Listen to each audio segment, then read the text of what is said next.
I'm enjoying what I'm doing right now, working with the Flyers organization again. It's been a while since I could say that.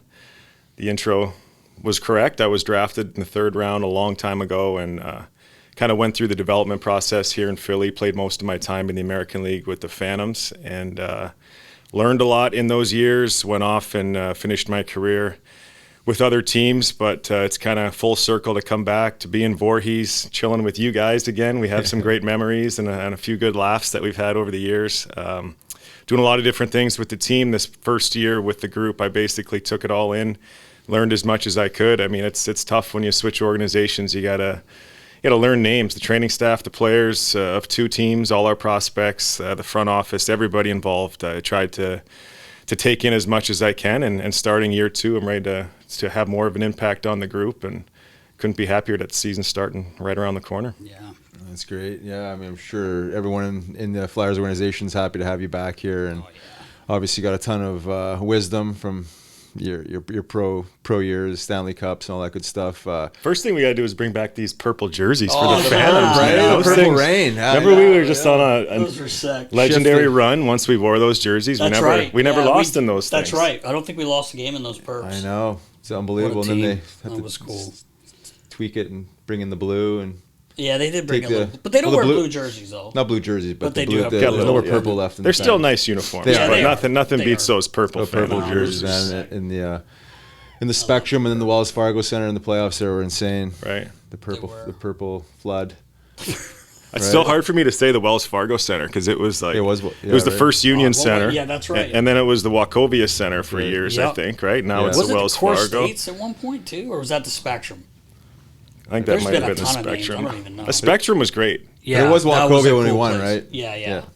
Yeah, for sure it was. Yeah, but I was gonna say, like, it sounds like you're wearing a lot of different hats. Maybe in this past year, is it becoming more like defined your role and where you need to be and what you need to be focusing I think on? I would settle mostly with the player development staff. Riley Armstrong and Nick Schultz are doing a great job with that. We have a pretty cool group of people involved with it. Johnny Leclerc jumped on board as well. Right. We got The two groovy UV guys. that's you gotta right. Keep them together, right? The Vermont boys. Yeah.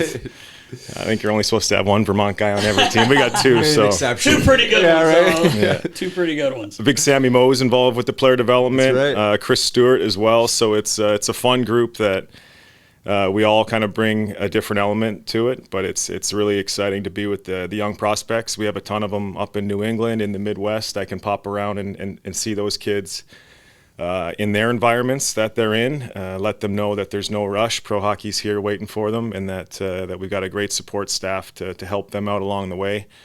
And that's really what I brought this year to the group. I think that's my most valuable asset right now, is just telling my story of my journey through my pro career and kind of trying to relate to these kids. I'm reminded every time I see them, whether in junior hockey or college, of like what they're going through. We talked a little bit before the show about the mental side of the game. Yeah, you know? for sure. We see the on-ice product. We see the shot and the speed and everything, but there's so much more that goes into being a pro, behind the scenes, between the ears, and that's been a fun part of the job that I've really enjoyed doing. So more of that coming this year, and who knows, try to help out whatever way I can. Yeah. I know. I was gonna say, like, you're not that far removed from playing. Obviously, I think 2018 was your last year, if I'm not I was mistaken. 36 when Yeah, I you're stopped 36, and you look like you could still play.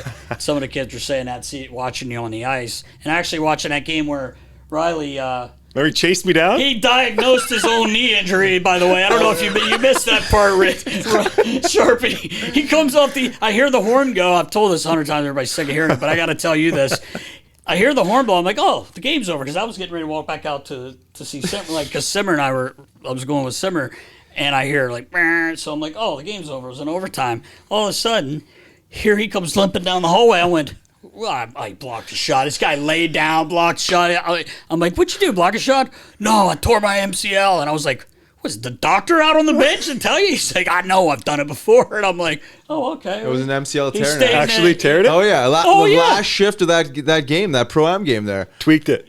Oh yeah, right in front of that, Tweaked. stopped in front of that and heard it pop. Should've And was like, seen it. knew right away because I'd done it before. Did you stay in a Holiday Inn Select as well the night before? Because this fucking guy. Do you remember that game? I think we were down 6-5, I and we hated landed, Sharpie we landed up stick. we It was landed, like old we landed up times. making it 6-6, and then Hartsey off the faceoff was like, Rouse, what are you guys doing here? We're trying to get out of here. Now we're going to OT. You didn't want to play the OT. He was done, and then obviously the tweaker happened, but it's a pretty good caliber out there. It was. It was good. Pierre Pierre Turgeon was Turgeon. on Yeah, I know. That's what I said. How good is he too? Yeah. Jeez, he hasn't lost a step. No. Looked like This nasty. guy out there. either. Yeah, Yeah, it's right. just like I just golfed with Hartsey. Oh, did you? Oh, did you? I've known him, played against him for a long time, and know a bunch of players that have been teammates of his and heard all the stories. But Yeah. I actually spent 4 hours on the course with him, and like You laughing a lot of bit. laughs, Yeah. a lot of good He's a times. character. He's a good teammate for sure. Oh yeah, yeah. He Well, was, what I was gonna say was these kids, because he's not that far removed, and plus they know who you are. Let's be honest. It's got to be a great thrill for them. You may not say that, but I know it is. Like having a guy like you there, and you started here. That was the other thing I was gonna say. Was it hard coming back to the Flyers? I mean, you started here, but you're kind of known for your years. Obviously, 3 Stanley Cups and the run you guys went on and the great teams you had. Coming back to the Flyers, you mentioned like learning everyone, staff and that, but was it hard for you? It took a while, to cut the cord a little bit. You know, I'll always have a special place for the Chicago and the Blackhawks. I don't know how people remember me, but I'm pretty sure it's wearing the Hawks jersey. And my family and I lived in Chicago for 17 years. My daughters were born there. Yeah. It's definitely a second home for us. But we moved to the East Coast a couple years ago. It was, I think, like during the pandemic, we started spending more and more time in New England, where my wife is from. She's got a huge family. And our plan was to live in Chicago and raise our family. And it just, we felt like our kids settled in better in New England. The pattern in Chicago kind of is like everybody's from the suburbs. They get married, have kids, and once the kids get old enough to get through school, they were all popping back to the suburbs. So we felt like our kids weren't really growing roots in the city there, and for whatever reason, we moved back to Connecticut. And there's a lot of hockey on the East Coast. Shortly after that, Jonesy got the job here in Philly.